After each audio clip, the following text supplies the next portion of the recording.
उजनी राज्यातलं सर्वात मोठं पाण्याचं धरण.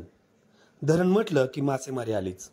उजनीवरती जवळपास 20,000 कुटुंबाचा प्रत्यक्ष आणि 1,00,000 कुटुंबांचा अप्रत्यक्ष उदरनिर्वाह असतो. उजनीत पूर्वी खूप मासे मिळायचे, पण देशी मासे या परप्रांतीय आक्रमणाने निस्तनाबूत झाले.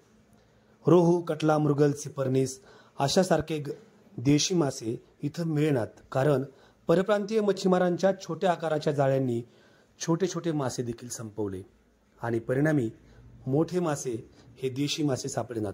उजनी हे कालांतरानं सर्वात मोठं देशातलं तिलापिया जातीच्या माशांचं डबकं बनलं, कारण तिलापिया जातीचा मासा हा तसा प्रदूषणाचा निदर्शक मानला जातो. परंतु या माशाशिवाय आता गत्यंतर नव्हतं. त्यातच परप्रांतीय मच्छीमारांची आक्रमणं सोडवता सोडवता इथल्या भूमिपुत्र मच्छीमारांना नाकीनऊ आलं. 28 वर्षांचा हा वनवास भोगता भोगता या मच्छीमारांना अनंत अडचणींना सामोरं जावं लागलं. परंतु या मच्छीमारांचा हा 28 वर्षांचा वनवास आता संपला आहे. इथल्या मच्छीमारांचा आक्रोश उपमुख्यमंत्री अजित पवार आणि आमदार दत्तात्रय भरणे यांनी ऐकला आणि दरवर्षी मत्स्यबीज सोडायचा निर्णय घेतला.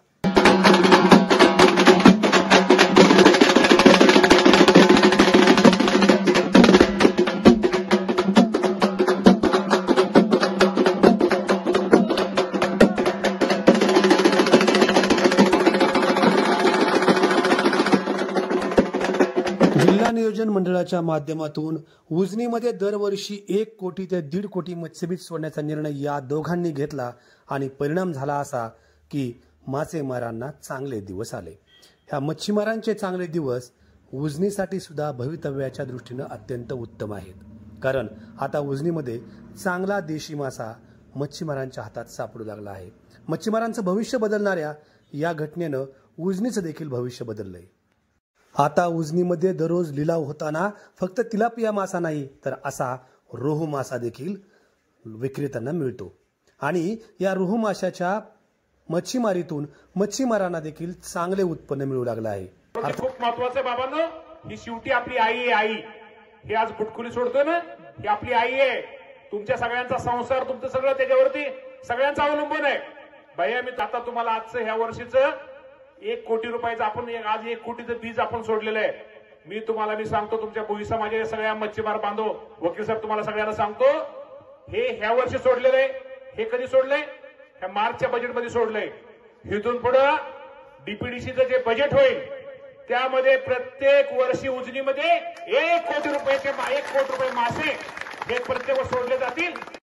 तोच शब्द पाळत आता दुसऱ्या वर्षी देखील उजनीमध्ये तब्बल 2 कोटी रुपयांचं नियोजन जिल्हा नियोजन मंडळामार्फत या दोघांनी केलंय.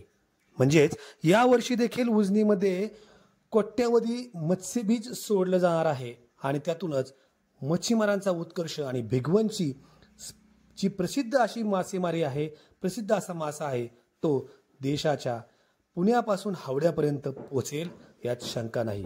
मच्छीमारांच्या आयुष्यामध्ये सुवर्णक्षण आणणारा हा क्षण मानावा लागेल आणि मत्स्यव्यवसाय विभागानं केलेला पाठपुरावा, मत्स्यव्यवसाय विभागानं निर्माण केलेलं हे चित्र मच्छीमारांच्या उदरनिर्वाहासाठी अत्यंत लाभदायी असंच.